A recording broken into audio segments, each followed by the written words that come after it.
See, that ain't the bits. And that ain't running.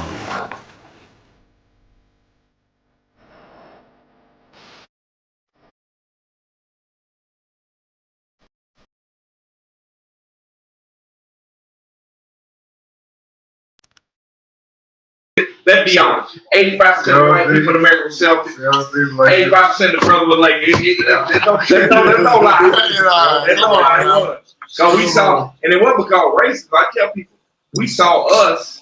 It's like, you know what I'm saying? Like, you saw Magic, white boys could Bird. Shit, I might be able to play one day. You see them white boys playing. LeBron fans arguing for LeBron.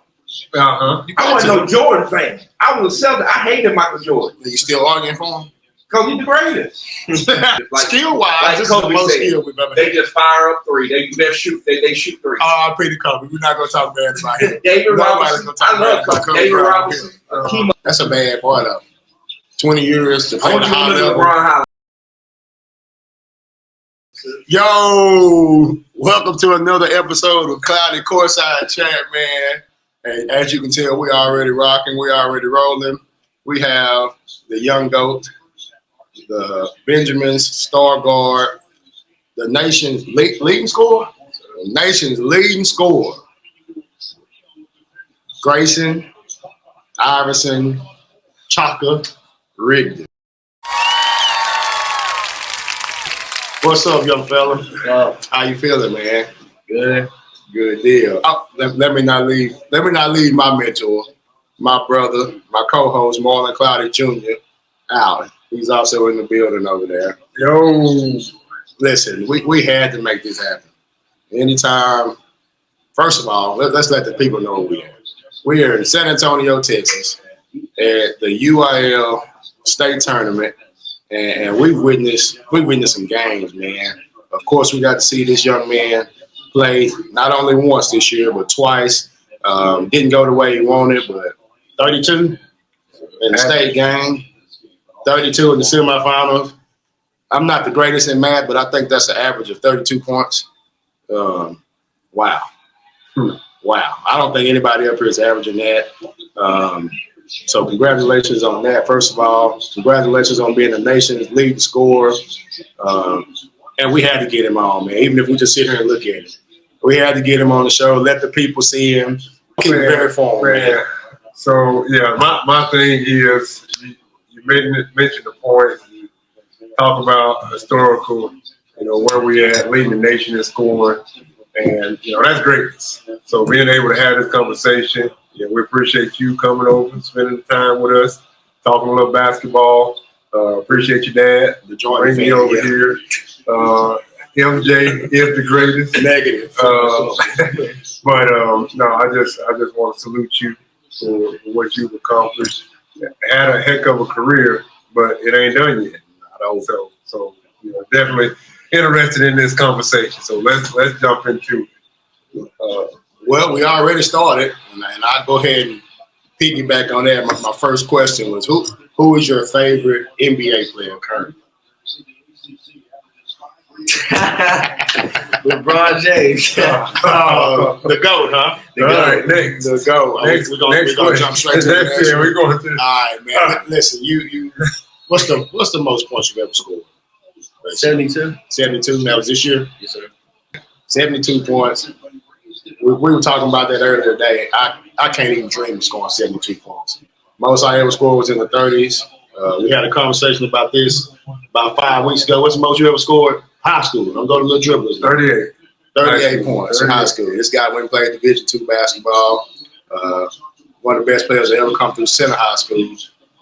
72. So I'm sure you have a lot of sports memories. What is your favorite sports memory?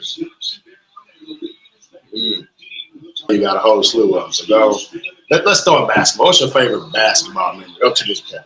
Junior high school. Probably last year making Final Four, playing Grayford. Pretty sure they won state year before actually, and having 37 on them. Even though coming up short, having 37 on them, and all basketball school, playing 1A, with numbers should be 2A. It was let me ask you this: you had 32. You had 30 seconds. What are you going to do if you get below 30 in a basketball game at a state tournament? Be mad. Be mad. Oh, man. That's nuts. So, you know, we talked about last year against Grayford, you know, falling short to them. You know, talk about this year's experience. Like, now you've been here before. You bring your team back a second year. You know, what's the approach to it this year? Now, we've been here. What's the mindset? We definitely wanted to win it all, but it was still difficult, especially like being in a gym like that. And I mean, you really can't get used to shooting in a gym like that, being that open, how bright it is, and being like, you know how it is shooting on a goal like that with the backboard being clear. Yeah. You got it's like playing outside. It's like playing outside with every room behind it. And it's just crazy. It's difficult to get shots to fall and everything. Speaking of playing outside, man, how long have you been playing the game of basketball? I know a lot of people want to know. Since somebody's scoring that many points. How long, Coach, how long has a ball been in this young man's hands? I was going to say, with a name like Iverson, I'm going to say it's been a long time. And where did that come from? Where did that name? Because I know it's on your social media platform. That's where I stole it from. So where did that name come from? I'm pretty sure someone close to my dad, actually. Ivy Williams used to coach at Alabama, coached me at Savannah State. Okay.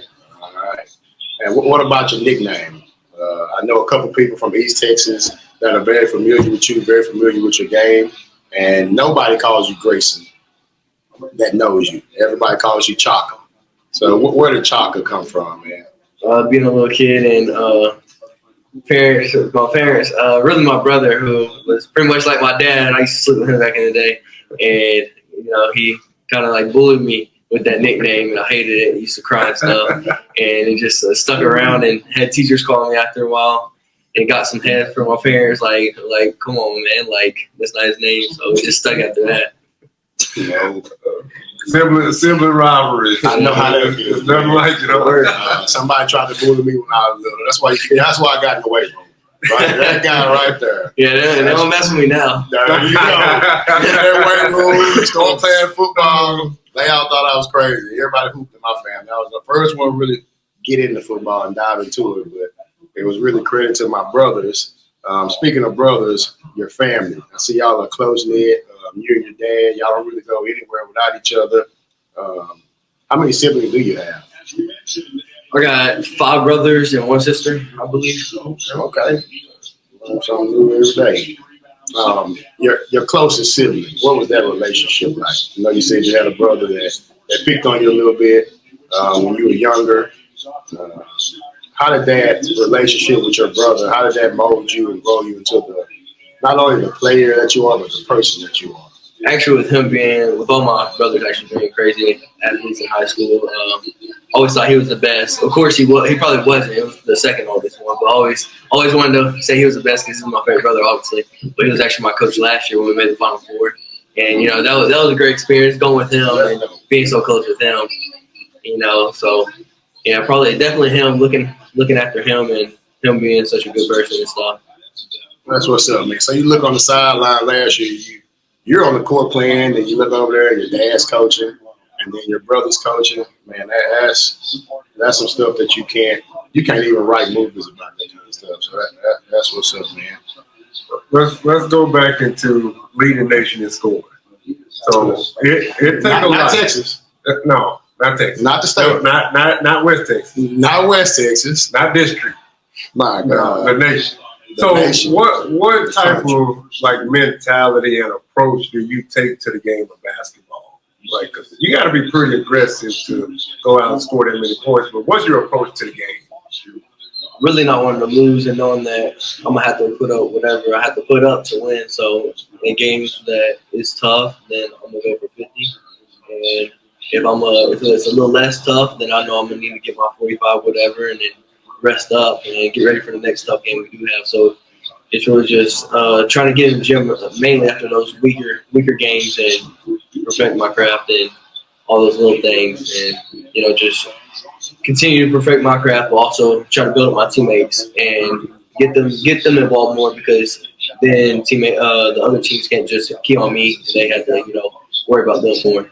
So you talk about your teammates, and one thing that people might take for granted, seeing your stats and how many points you score, is like I saw you getting your teammates involved, and I saw you making the right basketball plays. So, do people get the misconception that you shoot too many balls that don't know you and don't know your game? And how do you deal with that?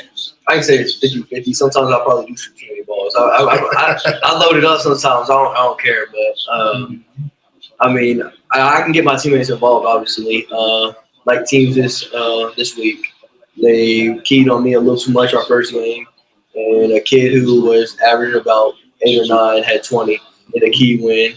And then just today, we got a kid who was maybe averaging, I would say 6-7 points, had 13 in the first game, and then 15 today. So getting them involved was just big, and being able to trust them in games like that where they're just going to key on me mostly, that helps me a lot. That's what it's all about, man. Transitioning from sports for a second. People get caught up in how good you are on the field, how good you are on the court, but you're still a child. What do you like to do in your spare time? What are some hobbies that you enjoy?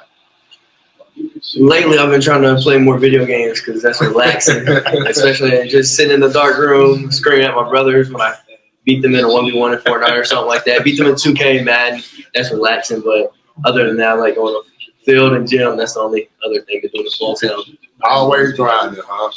So speaking of beating your brothers, it was very hard for me growing up. There's a 5-year difference between us.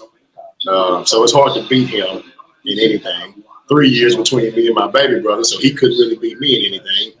Do you beat your brothers when y'all play not only video games, but when y'all go outside and play basketball and play in the yard? Who's winning those matchups? After my freshman year, I'd say my sophomore year is when I started finally beating all my brothers, really, and all type of games. It took me forever, and they were just bullying me, and I kind of got sick of it. And once I got stronger, I just started taking it. I didn't even care about shooting. I just started taking it low on my shoulder. Wasn't letting them get no calls. Straight up LeBron when I drive. The GOAT. Straight up the GOAT. How many fights have y'all had in the yard when you start lowering that shoulder and going right at them? Not a time we don't go outside. Nobody ain't coming inside, throwing chairs or something, fighting. And my dad cussed us out because he told us not to be fighting outside. Yes, sir. We've had our fair share of rearranging the furniture, as we call it, in the house and going down through there, man. But that's what's up. Yeah. So, been at Benjamin, last 2 years. You were in East Texas before. What is the difference, staying out in West Texas and being in East Texas? Like the competition level, just the living situation. Like how different is the two places in Texas? I think East Texas has more athletes for sure. Way more competition, I think, which is frowned upon a lot. I feel like for West Texas people, they don't really give East Texas their props. They don't want to give their props to East Texas. It's like your daddy and LeBron. Yeah, LeBron. It's like the LeBron and MJ. They don't want to give LeBron his credit. Yeah, but they don't want to give the athletes in East Texas anything. And I tell them I went against both. That is easily East Texas. There ain't no doubt about it. But other than that, I like it. I like it better. I would say in West Texas, just with being right there by the gym and everything. It wasn't like that in East Texas. You're a little farther from gyms. Yeah. Not as many open gyms, I believe, either. But I mean, I definitely think that's probably the key of why I like West Texas. We had you in the wrong spot then. Yeah, probably that. It could have been just a spot. We have some open gyms, some runs. We definitely need to get you back to the East Texas area, though, so we can cover the greatness that you're unveiling and putting on for West Texas right now. Speaking of East Texas, I know you're on social media. You keep up with what's going on in East Texas. Who is somebody or some people that you keep up with and are liking what you're seeing from them in any sport right now? I keep up with Terry Bussey a lot. Pooh Moore from Tennessee. I keep up with Chucky. So Hawkins, and then kept up with a couple of Joaquin kids, and a couple from Carlisle, Henderson. Had a kid, one of my friends from Henderson actually moved to 1A, and they lost the regionals this year, so I kept up with him still. We know exactly what you're talking about. We have had him. Yeah, I played with him in AU actually with ISO Joe. And, ISO Joe. Yeah, I kept up with him just about them. Langville, Texas, man. Shout out to Jordan Ross, his coach, OD, Oliver Deal. They had a heck of a run this year. Got beat by Brooklyn in the 3rd round. We definitely kept up with them. I want to talk about some schools. I mean, you lead the nation in scoring. Yeah. You win state in football. So, what schools are you talking to or hearing from or interested in? Talk to us about kind of like the recruiting process. I got offered by Air Force about a month ago, and then other than that, for football. And just for football, I'm about Houston, Kansas, Texas Tech, Arizona. They've texted me lately. I've had follows, obviously because of conference. Cincinnati's in their conference, so they followed me lately. Vanderbilt followed me today, actually. And I had some big colleges follow me, just seeing all the other colleges inviting me and stuff. So that's how it works. Copycat. And then for basketball, not much really.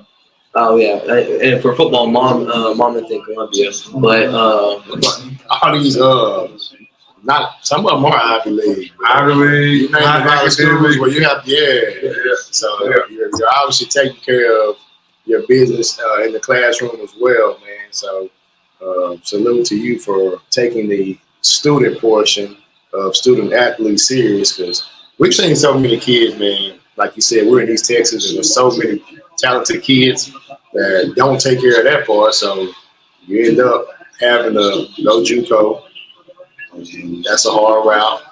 It's doable, but it's a lot tougher.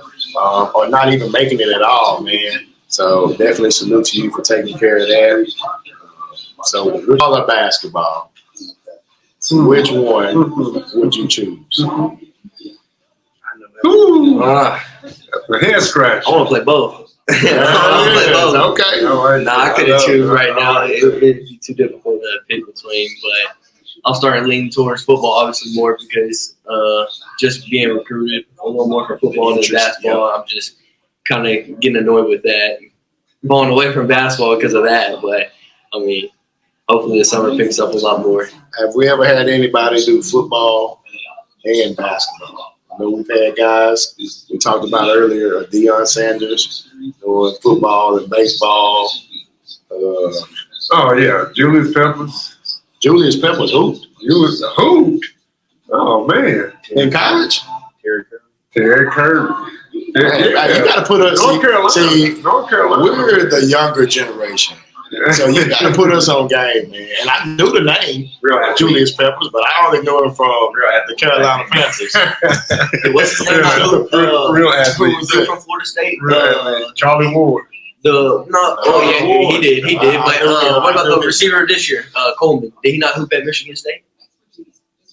Keon Coleman. Yeah, he hooped at Michigan State. Did he? I think so. I think so. Green. Who? He played for state football. He did like a spring practice or something. That don't count. You see that route he ran? Yeah. Yeah, that don't count. Guess who could have did it though? LeBron James. Antonio Gates. You could have won a shit. MJ could have. We saying guys that did it. Hey, MJ would never. We saying guys that did it. MJ would never. Anybody around baseball like I have, that's the most amazing thing in the world. It is. Antonio Gates though. Antonio Gates. Yep. Absolutely. Yeah. So it's possible. Ricky Dudley. It is possible. It's possible. And if anybody can do it, Man, a 72-point he right basketball performance, multiple 30-point performances, quadruple doubles. That don't get talked about enough. And then to go to the football side and win multiple state rings and be the MVP multiple times, it can be done. It's been done. And if anybody can do it, this young man right here is up next. All right. Man, I want to ask this. So you've done so much in 3 years of high school. Yeah, that's Like, good. what do you want to do next year? Like, what do you want to accomplish going out as a senior in anything? I don't know. I'm not really looking at next year. I wanna get a gold in track this year. Okay. That's always that's one of my biggest things. So you have no goals in track? Well, now I do. I never cared about track, and then now I'm like, hey, man, I want to go to state. I want to get a gold in track. I was like, it's the craziest thing to do. It's one of the hardest things to do for sure. And yeah, that's my last thing I need to do, and then obviously next year just do everything again, but get gold and everything. Gold and everything. So talk about your relationship. I know AC asked you earlier. You see you with your dad all the time. So talk about that relationship with your dad, and how that's shaped you as a competitor, having him to kind of be there with you along your route. It's special because any bad game, he's gonna help me regardless. Any good game, he's still gonna help me, and I'm not gonna come to him and he's gonna be like, you played good in a bad game. He's gonna straight up tell me, hey, you suck this game or whatever.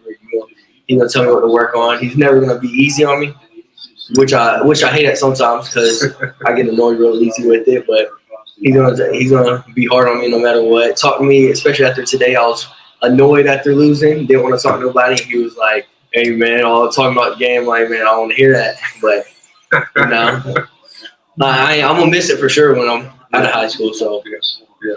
Parents, listen up. Be real with your kids. Be real with your kids. Like that's if anything can help fix youth sports, high school sports, is honesty at home. And salute to your dad for doing that with you. I bet that's a large part of why you are the player that you are, the competitor that you are, because you're going to get it honest, good or bad. You're going to get it honest. And man, we missed that a lot. That's going to be another topic for another day, but that could be where a lot of the downfall started. A lot of these kids, and as coaches, we deal with it all the time.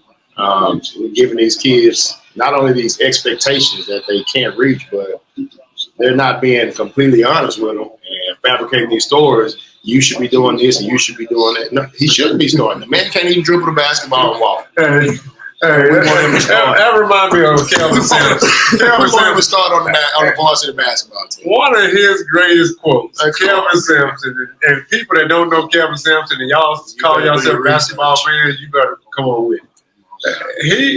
Somebody asked him about his shooter. Like, coach, you don't want your guy shooting the ball? You don't want to build up his confidence? He's like, I don't want a bad shooter to have confidence. Straight up, though. And that was man. Okay, I hope this parent don't see this. I had a parent one time. Come to me during the season and ask me why I'm not letting her kids shoot threes. And my response was honest. I said, first of all, I didn't tell your kid he couldn't shoot threes, so I haven't. But our role definition don't have him shooting threes. He's a hustle player. He attacks the rim, and that next day in practice, I'm stubborn. I'm sorry, y'all. I'm stubborn. I'm stubborn. So I let him start shooting threes. I encourage him to start shooting threes. You know what he finished the year at? 0 for 12. 0%. 0 for 12. It can't get no worse than that, coach. One went in and out, boy. That toilet bowl, I was praying it didn't go in. My own player. I was praying it didn't go. But those are the things where those are the things that we as coaches, we set our expectations, we set our roles. And you mentioned it. When parents go and give a different narrative at home, now we're all competing against each other. Yeah. And nobody wins. That limits the buy-in. Nobody wins in that situation. So, once again, I salute your dad, y'all's relationship, and what he's doing for you, your career, your life. Because that's not just a sports lesson; that's a life lesson. For sure. Is there anything or anybody that you want to mention or shout out, or just let them know that they're on your mind while you have the chance and the platform. Because one thing I've realized here of late, man, time waits on nobody. And people are unfortunately and tragically going left and right. And it's not just old people anymore. It's young people. It's people that are, and it's getting closer and closer to home. So anybody you want to mention or shout out or show some love to while you have the platform. Yeah, really, younger kids getting their life right. But other than that, our coach this year, his wife actually still battling cancer. And the fact that he would show up, practice, still drive. She's in Dallas, so driving 4 hours, whatever, every day, down there every day, and come to practice. You know, being there for all of us, all the players and stuff, and then still having to go there. You know, handle that and being that difficult on him, obviously, because you can't go there and come back normal. You're right about that. And you know, him just being strong through that, and you know, coaching and being strong for us. I mean, that was big for us because we couldn't have done it without him. And this is the head coach. He's what's coach's name? Coach Kuehler. Coach Kuehler. Coach Kuehler. Praying for you, praying for your family. A lot of people don't realize the dedication, the commitment that it takes to be in this profession at any level. So we definitely appreciate everything that you're doing for not only your kids, as you can tell when a student athlete mentions you and says something like that, but also for the entire program and for that community. So I hope the community of Benjamin knows what they have in that head coach and that they can see that it's bigger than the game to him. And definitely praying for his wife as well. Yes, sir. Yes, sir. It's bigger than sports. We just mentioned that. And, you know, the sacrifice that you made, Coach, obviously is making an impact, but it's also made an example and showed young men, you know, how to step up and be men. So that's huge. Shout out to you. Shout out to the success y'all have had this year, even going through. And nothing but the best going forward, and hope y'all can bring it home next year. So, all right, man. It's been real talking. Yeah. Appreciate you for joining us. Appreciate you. Yes, sir. Appreciate you. I'm sure to go. Put that on there. It's on there.